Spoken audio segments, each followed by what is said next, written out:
is a new MMO that just came out of early access into general player base, and it is free to play. 43%. 43%. Yeah, I'm in it, baby. I am a young. Hey, fellow teens, let me tell you about the new video game that I've been playing with all my other fellow teens. This is called Throne and Liberty. And this is a new Korean MMO from NCSoft. In fact, it has been out in Korea for over a year, I think, or maybe not quite a year. I think it came out like December of 2023, so almost a year. But it has just come out here in the United States. And again, free to play MMO, Korean MMO. I'm a big fan of MMOs. The Korean style of MMO for me is very hit and miss. There's some that I really have had a good time with. Many of them are just not an aesthetic I enjoy, not the sort of, it has become a very specific subgenre. And very few of them have really hit with me. Throne and Liberty looks, at least at first blush, this is very early impressions from me because I only have a few hours into this thing, and it's an MMO, so it's a massive time investment potentially. But at early impressions, this could be a real exception to that. This game, I am very high on in early days. And there's a number of reasons why. One of them is it is absolutely gorgeous, this game. My goodness, is it beautiful. The environments are incredibly detailed, really cool design. The character models and the outfits that, you're obviously an MMO. A lot of it is how do I look? How cool can I look? What new stuff can I get? How cool can I be? They hit that out of the park as far as visuals for Throne and Liberty. I'm playing on PC. Obviously, I have a beefy GP. I'm playing on very high settings, playing in super ultra wide. The game is just stunning. And there's a lot of stuff that really shows off that environment. Gameplay wise, you are kind of you are invested in the environment because the game is so focused on exploration, which is, I think, a really great thing for an MMO to be. There's a lot of stuff in the environment to explore. There's this teleportation system that works kind of like, any waypoint system in a video game. But when you find a new node of a new area, it does this kind of cinematic fly through with a voiceover explaining the sort of history of the area. It is very much the way it delivers lore, the way it delivers story, which, the story is not groundbreaking in any stretch, but it's really well delivered. Cutscenes that it uses, the way it zooms in on characters, the graphical fidelity, it is expressing the narrative and the lore of the world that you're in, and I think really captivating ways. I am into it. And the combat is really fun. It is sort of this hybrid combat between a sort of more traditional EverQuest World of Warcraft style auto attack and then wait for your cooldowns and hit the right button. It sort of has elements of that mixed with more of a new school, like Elder Scrolls Online or Guild Wars-esque, more action-y combat where you're dodging and you're parrying and blocking, and but it lives in this place between those two things because you're kind of doing both. And you can kind of, if you're playing with mouse and keyboard, you can do a sort of tab targeting classic World of Warcraft style combat interaction. I have been playing Throne and Liberty with a controller, and it's a really fun experience with a controller. MMOs are notoriously tricky to map onto a controller input. I think this game does an excellent job of it, and it's really fun. I find the combat to be really, really cool. Here's the coolest thing about it. There are no character classes in Throne and Liberty. You're not selecting a rogue or a mage or a fighter or whatever at character creation. You make your character, and like a number of MMOs have done in the past, most notably Guild Wars, your character class, as it were, is determined by what weapon you're using. This is more of the, Dark Souls or Monster Hunter style, like the weapon you're using determines your character class. But here's the kicker. In Throne and Liberty, you get to pick 2 weapons, and you can bounce back and forth between them on the fly at any time, in combat, mid combo, all the time. And there's no restrictions as to which 2 weapons you can choose. So there's all, and I don't know how many weapons there are. I should have checked. I don't know. There's like 8 or 10, I don't know, maybe fewer. I don't know. There's a fair selection of them. But the fact that you can pair them off in any combination means there's all these really wild and wonderful hybrid character classes. I have been playing a kind of wild, like roguey battle mage where I have daggers, twin daggers that are like, very high velocity, sort of classic rogue or thief style, high DPS, high risk, but you're flashy and you're bopping around and you're quick. Usually that doesn't pair with any kind of magic use, but my second weapon is a staff, which is like a classic big, AoE DPS dealing caster. So I'm, huge fireballs and ice attacks and elemental damage and stuff like that, mixed with that roguey stuff. So you're kind of bouncing back and forth between those 2 things. It's wild. And you can mix up like a crossbow with a sword and shield, or there's wand you can mix with longbow, so you can just be 2 kinds of range, but magic range and conventional physical range. All kinds of really wonderful ways to craft your own kind of play experience that I think is cool.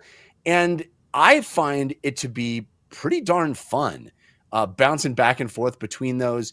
You're leveling up your skills, you're leveling up your weapons, you're, adding new cool abilities as you progress. And again, I'm pretty early in that experience. So, I can't comment on endgame or how that all plays out. But I think, at least early on, it's really fun. You parry attacks or hold this block, and there's different weapons give you different kinds of defensive skills, and it's very arcadey. It's very actiony. The bad guys will have kind of a tell, this kind of circle that's constricting, and when it gets to a certain point, if you hit it at the right, have the right timing, then you can get like a perfect block. So it's more of an action RPG in that sense. You're dodging around. There's kind of strips on the ground that'll show you where something's going to land, or dots on the ground that you have to jump out of the way of. All of that very conventional MMO combat. But I like the mix, this sort of weird place. It's not full action. It's not full, just tab targeting cooldown style. It's kind of both and kind of neither. It's in this weird place between that may be off-putting for some, but really works for me, at least so far. And the other cool thing about Throne and Liberty that I think sets it apart is there's no mounts per se, but every character gets the ability to morph into animals. And you have a sort of speed travel morphing shape, a flying gliding morphing shape, and a water morphing shape. So different ways to get around the environment.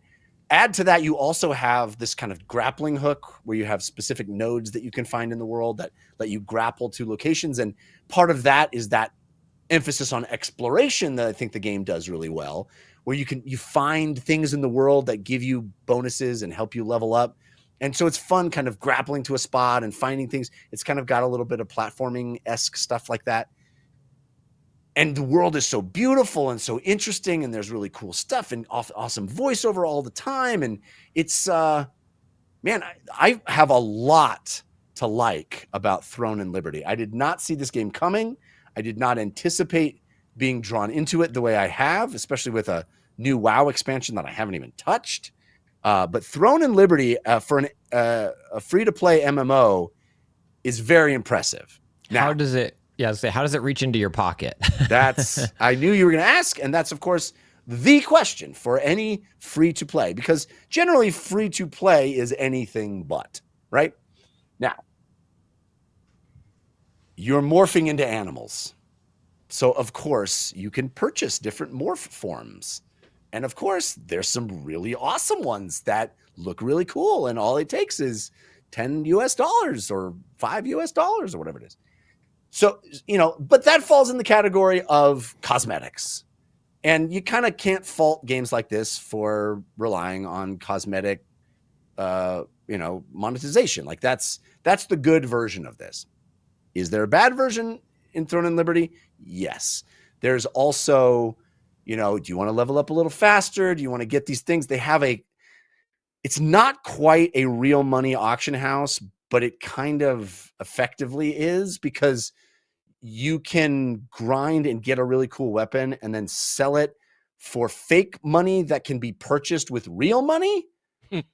So people can, through the transitive power of fake money, you can spend real money and get real awesome items that you didn't spend any time in the game getting, right? So that is a more classic, quote unquote, pay to win, where it's like, I didn't spend any time playing the game, but I have all the coolest gear because I have money.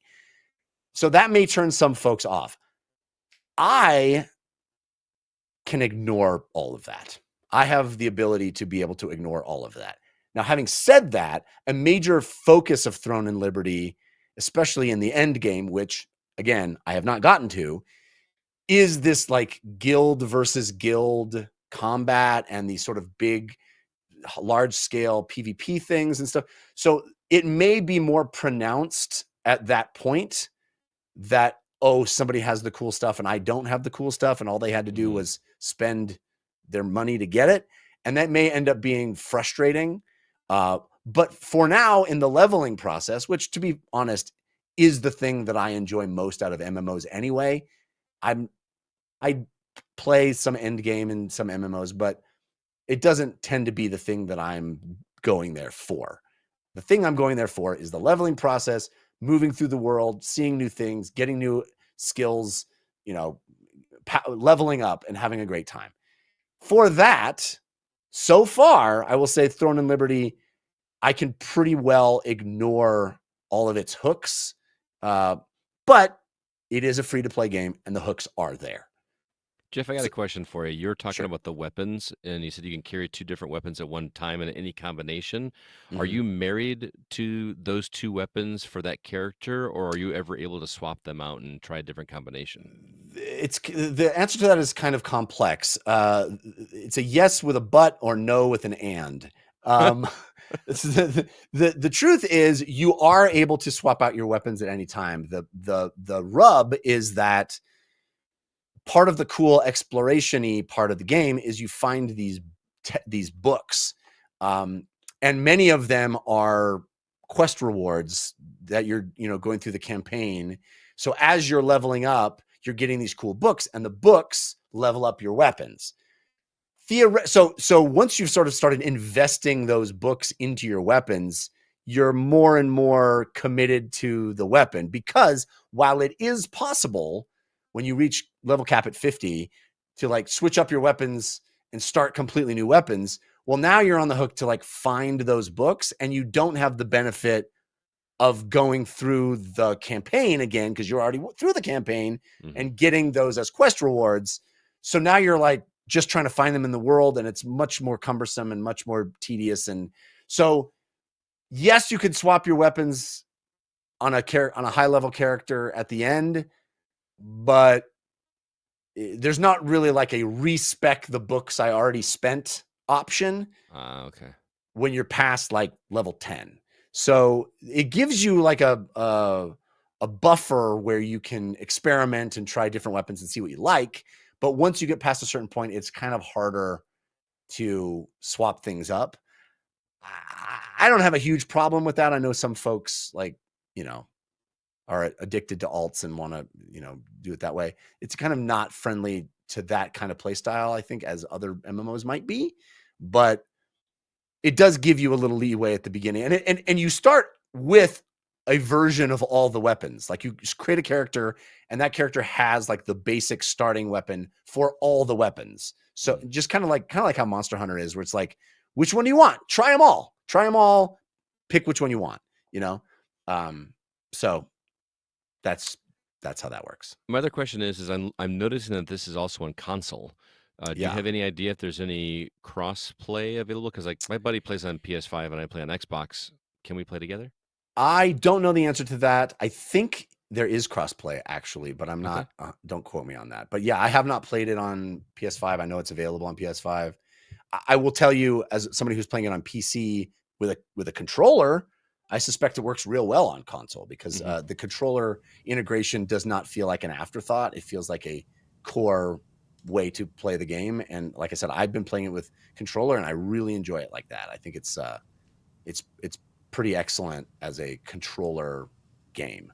It does have cross play, cross platform, but no cross progression per the game's Right. FAQ. So PC, Xbox Series, and PlayStation 5, different players on different platforms can play with each other. Users who elect to play on PS5 only servers will not have cross play enabled, but otherwise you should be good to go, Scott.